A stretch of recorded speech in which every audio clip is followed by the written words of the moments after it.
이게 성공하는 5법칙이라고 보면 돼요. 아까 돈 버는 원리 4가지 말씀드렸는데 이것도 거의 비슷한 맥락인데 한번 볼게요. 당신의 진정한 가치는 자신이 받는 대가보다 얼마나 많은 가치를 제공하느냐에 따라 결정된다. 그러니까 내 가치는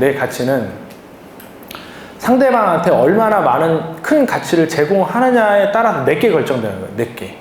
예. 보통 내가 막 가치가 높고 우월하려고 하잖아요. 근데 상대방이 더 중요한 거야.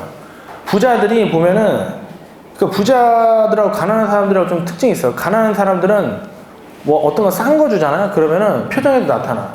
좀 좋은 거 주지 뭐 이런 거 갖고 왔어. 뭐 이런 게 있어요. 근데 부자들은 전혀 티를 안 내고 자기가 가치를 붙여. 어디서 이런 걸 갖고 왔냐고 반찬도 예를 들어서 풀밭인데 몸에 좋은 것만 다 준비해놨다고 그렇게 말들을 많이 하세요. 이게 해준 사람에 대한 가치를 상당히 높여주는 게 있어요. 그러면 또 해주고 싶고 더 하고. 선물도 부자들이 선물을 많이 안 해요. 부자 밑에 있는 사람들이 부자한테 선물을 많이 해요. 감사하니까 또 주고 또 주고 또 주는 거예요. 보통 그렇게 돼 있어요. 보상의 법칙. 당신의 수입은 얼마나 많은 사람에게 도움이 되고 그 도움이 그들에게 얼마나 효과적이냐에 따라 결정된다. 이게 뭔 말이냐면 박선희 대표님 기준으로 말씀을 드리면 박선희 대표님 강의를 들으면 도움이 많이 되잖아요. 근데 효과 받냐 안 받냐가 더 중요한 거거든요. 효과 본 사람들은 나처럼 본 사람들은 박선희 대표님을 따라다니면서 더 내가 또 도와주려고 이렇게 하게 돼 있어요. 내가 효과를 보면. 네? 그러니까 고객님들도 예를 들면 혹시 운동하시나요? 헬스 맞으세요? 네. 근데 운동을 하면은 그때 안 빠질 수도 있고 빠진 다음에 요요 올 수도 있잖아요. 그러면은 이분이 요요가 안 나게 그 후에도 혹시 관리를 하면은 조금 더 회원들이라고 해야 되나? 회원들이 많이 모일 가능성이 좀 큰 거거든요. 그리고 저 보험으로 쳤을 때 보험은 고객이 혼자 내버려뒀을 때 잘 못 써먹어요. 청구하는 것도 되게 귀찮아요. 그런 것들을 하나하나 고객은 그때부터 청구하고 도와주고 전화해서 이거 어떻게 써먹는 거 알려주면은 그분들은 100% 속에 또 오게 돼 있어. 그러니까 자 오늘 설명했죠. 이거 좋은 겁니다. 이제 쓰세요. 이게 아니야. 예. 나중에 그거를 어떻게 효과를 잘 보고 있느냐도 캐치하는 그 행위만 가지고도 돼. 행위만 가지고도 그게 가능해요. 내가 도움 줬어 이게 중요한 게 아니라 도움 줬는데 그 사람들이 효과 보느냐에 따라서 내 수익이 결정이 돼. 내 돈. 그러니까 내가 백날 좋은 거 가지고 알려줘봐야 효과 본 사람이 없으면 안 되는 거예요. 효과 본 사람들. 그리고 또 힘들지만 효과 보는 것도 좀 귀찮아요. 보게 해주는 것도. 예. 그러니까 그런 것도 효과 볼 수 있게끔 해주면 더 좋죠. 이거 건너뛰기 비슷한 말이에요. 당신의 영향력은 타인이 이게 얼마나 우선시하느냐에 결정된다. 예, 비슷한 말이고 진실성의 법칙. 당신이 다른 사람에게 줄 수 있는 가장 소중한 선물은 나 자신이다. 이게 무슨 말일까요? 이거? 예. 다른 사람한테 줄 수 있는 가장 소중한 선물은 나 자신이다. 이걸 이렇게 좀 설명할게요. 제가 KB에 있을 때 제가 좋아하는 강사님이 계세요. 원수사는 이거 가르쳐 하는 게 있어. 예, 이거 가르쳐. 그것만 가르치려고 들어오는 강사예요. 그런데 그 중간중간에 자기 얘기를 좀 섞어서 되게 말씀을 잘 하시는 분이 계셨는데 그 사람이 어떻게 표현했냐면 월 한 1,700 이 정도 버는 사람이에요. 예, 굉장히 잘하시는 분인데 근데 자기가 그러니까 그 정도 버는데 외벌이에요. 와이프는 이제 좀 주부로 계시고 자녀가 또 둘이 있어요. 근데 자기가 갑자기 이제 강의 중간에 이런 얘기를 하더라고요. 자기가 이 돈 벌려고 이제 사회생활을 하다 보니까 3가지를 지키는 게 너무 어렵대요. 일하고, 가정하고, 자기관리. 이 3개를 완벽하게 하는 게 너무 어렵다는 거야. 내가 외벌인데 일을 대충 할 수 없는 거고. 1,700 벌다가 1,000만 원만 벌어도 바로 혼나요. 보통 그래. 그렇게 되는 거고. 그 다음에 가정. 돈이라는 거는 돈보다 더 중요한 걸 지키기 위해서 그 돈을 버는 건데 그럼 와이프하고 애들은 알아서 놀아라고 그러고 난 주말에 나가서 딴 데서 놀아? 그게 안 된단 말이에요. 그러니까 여성도 그렇고 애들도 그렇고 다 또 내가 가장으로서 또 돈만 벌어오는 게 아니라 할 일이 있는 거잖아요. 그러다 보니까 그분이 낚시도 좀 좋아하고 골프도 치는데 이것까지 다 하기가 너무 힘들다고 하더라고요. 그래서 자기가 하는 말이 나는 그냥 일과 가정이 그냥 나를 던졌다 이렇게 표현을 하더라고요. 근데 그게 지나면 지날수록 맞는 것 같아. 저는 아직 얘기는 없거든요. 그래도 맞는 것 같아. 왜냐면 내 관리한다고 저도 운동도 하긴 하는데 내 관리한다고 아니면 나 논다고 일이랑 가정의 시간을 빼버리면은 이게 죽도 박도 안 되는 것 같더라고. 일도 조금만 긴장감 늦으면 바로 안 돼요. 그렇게 되더라고요. 그러니까 이게 뭐냐면, 예, 뭘 하려면은 그냥 날 던져야 된다. 거의 이 뜻이라고 보시면 돼요. 예. 고객한테도 마찬가지예요. 예를 들면 제가 처음에 영업할 때 만날 고객이 별로 없어가지고, 네, 직장 후배 몇 명 빼고, 그 다음에 어머니가 좀 도와줬어요. 어머니가 그때 이미 70 넘었어요. 그럼 소개시켜주는 사람들도 다 노인이에요, 사실은. 노인인데 내가 그때부터 인생을 좀 배우기 시작했는데, 그게 뭐 이렇게 좀 욕하는 건 아닌데, 이제 자기 부모를 잘 챙기지 않는 현상을 제가 좀 알아가지고, 그분들이 이제 노인들 차도 없고 하니까 병원 갈 때 내가 막 모셔다 드리고 했거든요. 근데 나도 할 일이 없었어요, 사실은. 나도 할 때 그냥 뭐 솔직히 나도 젊은 나이에 병원 갈 일이 많이 없었고, 나도 보험하면서도 누가 그렇게 암에 많이 걸리고 뭐 골절이 많이 되고 하냐 그렇게 생각을 했었는데, 병원 가보니까 그냥 다 암이고 다 골절 환자고 막 다 엄청난 사람들이 있더라고. 그래서 나도 공부하러 간 거야. 근데 그거를 되게 고마워하시더라고. 이런 사람이 없었다고 막 하면서, 나는 사실은 뭐 나를 던진다 이것까지가 아니고, 나도 공부하고 어르신 좀 외롭겠다 해가지고 같이 간 거예요. 근데 이것도 목적성도 없었어, 그냥. 예, 목적성 없었는데, 이제 뭐 다 좀 어르신들이긴 하지만 그때 소개 또 굉장히 많이 들어왔거든요.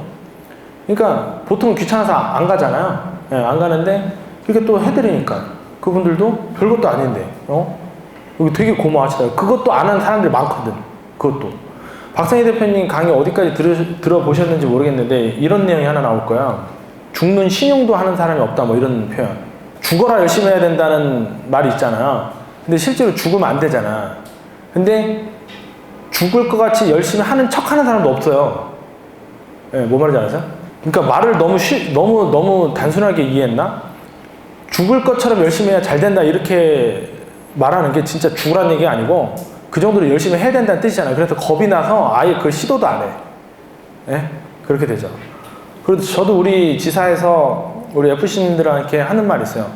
보험 영업으로 돈 벌기가 진짜 얼마나 쉽냐. 예, 그걸 한마디로 내가 정의를 내려주겠다, 이렇게만 하면 된다. 그러니까 그냥 영업을 할 때 뼈를 갈아 넣으라 그랬어요.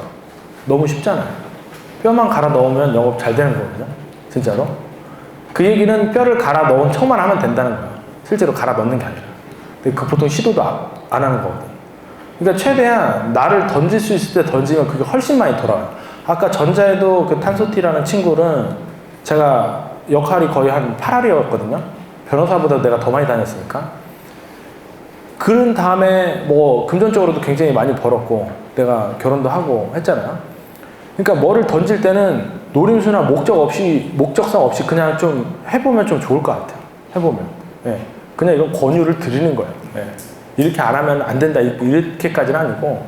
왜냐면 남들이 뭐 열심히 한다 이런 얘기 자꾸 하는데, 내 눈에는 지금까지 저보다 열심히 하는 사람 진짜 단 한 명도 못 봤어요. 진짜. 저도 굉장히 준비하는 게 많거든요. 근데 그러니까 자, 보세요. 영업에도 보이지 않는 조건들이 몇 개가 있어요. 예를 들면 1단계부터 6단계가 있다고 칠게요. 1단계부터 6단계. 이거를 통과해야지만 계약이 하나가 이루어져요. 근데 좀 안타까우신 분들이 뭐냐면, 열심히 했대. 그리고 실제로 열심히 한 것도 맞더라. 근데 1단계만 열심히 했어. 열심히 하려면 1단계부터 6단계 다 열심히 하고 나서 열심히 했다고 하면 성공도 되고 참 좋은데, 고작 1단계 해놓고 나 되게 열심히 했다, 이런 경우가 좀 많아요. 예. 예를 들면은 뭐, 아침에 막 내가 6시까지 막 나왔는데 말이야. 한 번 나왔어, 한 번. 한 번, 진짜. 내가 어쩔 때 12시까지 일하고 말이야. 한 번 했다고, 겨우. 한 번. 맨날 한 것처럼 이렇게 자꾸 얘기하는데, 그러니까, 열심히 하려면 그 단계를, 그러니까 열심히 한 번만 하면 된다는 공식이 없단 말이에요. 뭐든지 단계가 있으면 그 단계를 지키면서 하면 무조건 되거든요. 근데 하나 정도만 하고 열심히 했다고 하는 경향이 있어. 그러니까 나를 던져도 되게 어설프게 던지는 거지. 예, 그렇게 되는 거죠. 그리고 수용의 법칙. 효과적으로 주는 비결은 마음을 열고 기꺼이 받는 것이다. 이게 맥락이 갑자기 하나 안 맞지 않아요? 효과적으로 주는 게 기꺼이 받는 거래. 이거 혹시 해석하실 수 있으신 분? 제가 보유 고객이 한 1,500명 돼요. 1,500명. 그 중에 충성고객단 600분 되시는데, 그분들은 사실 저만 믿고 보험 가입한 거예요. 뭔 일 있으면 내가 다 챙겨줄 걸로 믿고 가입을 하신 거고, 실제로 거의 다 챙겨드려요. 챙겨드리는데, 만약에 돈 못 벌어서 보험 설계사를 그만뒀어요. 그럼 누가 더 손해일까? 나도 나지만 그 1,500명은 예? 나만 믿고 가입했는데 막 100만 원도 내고 200만 원도 내고 예? 죽을 때까지 뭐 치매 걸리면은 요양원까지 넣어준다고 했는데 그럼 누가 더 손해일까? 1,500명들이 훨씬 손해예요. 나 하나의 뭐 그런 피해보다. 이게 뭔 얘기냐면 1번, 2번, 3번, 4번을 선행하는 자는 얼마든지 받아도 된다는 거예요. 얼마든지. 예? 얼마든지 받아도 된다는 거예요. 내가 고객들한테 지금 하는 서비스가 사실은 변호사 업무도 있고요. 제가 변호사 실제로 사무장이에요. 예, 그 변호사 협회에 등록돼 있는 변호사 업무, 뭐 세무, 뭐 자동차 고장나면 공업사, 병원도 소개시켜주고 차 싸게 사면 딜러도 시켜주고 거의 다예요, 사실. 진짜. 그냥 말 나오면 그냥 내가 다 해. 아까 편리하게 해주려고. 예. 근데 내가 그만뒀어. 그럼 나한테 서비스를 진짜 잘 받았던 사람들은 엄청 불편할 거 아니야? 그죠? 근데 나는 뭘로 먹고 살아? 보험으로 그 수수료를 먹고 사는 거잖아. 그러니까 나는 기꺼이 받아버려요. 그냥 100만 원 하세요. 그 내용만 충실하면 되는 거야. 그러니까 월납 보험료 막 1,000만 원씩도 받아요, 500만 원. 그게 왜 가능하냐면 내가 줄 수 있는 게 훨씬 많아서 가능한 거예요. 누가 500만 원씩 막 넣어요. 근데 설계사들이 보면은 막 20만 원 받으러 갔다가 10만 원 받으러 갔다가 7만 원 받으러 갔다가 5만 원 받으러 갔다가 막 떨어져요. 그 얘기는 뭐냐면 이 계약 이후에 내가 줄 수 있는 게 작아서 그런 거예요. 내가 줄 수 있고 당신이 나를 알면서 이득되는 게 훨씬 많다라고 하면은 얼마든지 더 크게 받아도 돼요. 여기서 하나 얘기해 볼까요? 영업이 안 된다는 사람들 있잖아요. 보면 반대로 얘기하면은 능력도 실력도 없어요. 대부분 다. 만날 고객이 없대. 만날 고객이 없는 게 아니라 본인이 되게 부족한 게 많은 거예요. 지금도 일 잘하는 사람들 얼마나 잘하는데요. 예? 그리고 부자들은 능력자들만 같이 어울리려고 해요. 부자들은. 능력자들 혹은 능력자가 된 사람들, 뭐 비슷한 말이네. 그런 사람들만 어울리려고 해요. 그래서 자기 재산도 막 억 단위로 내기도 하고, 예. 1년에 한두 건씩은 뭐 월납 1억 뭐 이런 게 막 잘 터져요. 지난달에도 하나 나왔고. 월납을 1억씩 낸다니까요. 월납을. 그걸로 20년 동안 240억을 보험료로. 예. 그건 다 이유가 있는 거예요. 이걸 냈을 때 뭐 세금 처리가 되고 회사에 어떤 거 해주고 비용 처리해주고 가지금 해주고 유보금 없애주고 뭐 이런 것들이 그러니까 지식이 있으면 있는 만큼 더 많이 받을 수 있어요. 근데 대부분 지식이 좀 없으니까 뭐 받기가 오히려 겁나는 거야. 겁나는 거야. 이거 내가 받은 다음 이거 받아도 되나? 그 다음부터 해줄 게 없는데 해줄 거는 꼭 지식이 아니어도 돼. 아까도 얘기했잖아요. 뭐 기쁨을 주거나 뭐 편리함을 제공해주거나 이것만 지속적으로 해도 받아도 돼요. 예, 이것만 해도. 그러니까 다른 것도 다 똑같은 거예요. 제가 클래스를 다음 달에 촬영을 하거든요. 거기에 숙제 내는 게 있어요. 뭐냐면 예를 들어서 내가 영업을 한다. 그러면은 내가 그냥 보험 설계사라고 칠게요. 그냥 나한테 보험을 가입해야 되는 이유를 써보라 그래요. 없어. 처음에. 그거를 최소한 30개 정도로 만들어 놔야 돼요. 고객이 김성구한테 보험을 가입해야 되는 이유. 네. 고객이 나한테 차를 사야 되는 이유가 분명히 있어야 돼요. 그럼 돼. 네. 근데 내가 생각해도 내가 없거든. 그럼 당연히 고객 없는 거예요. 네.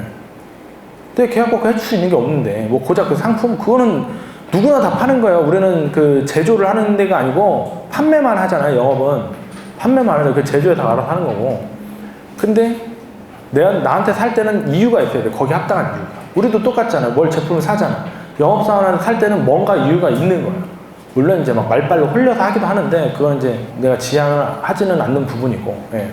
그러니까 이유가 명확하게 있으면 지속적으로 고객들이 우리 제품을 또 나한테 살 수가 있는 거예요.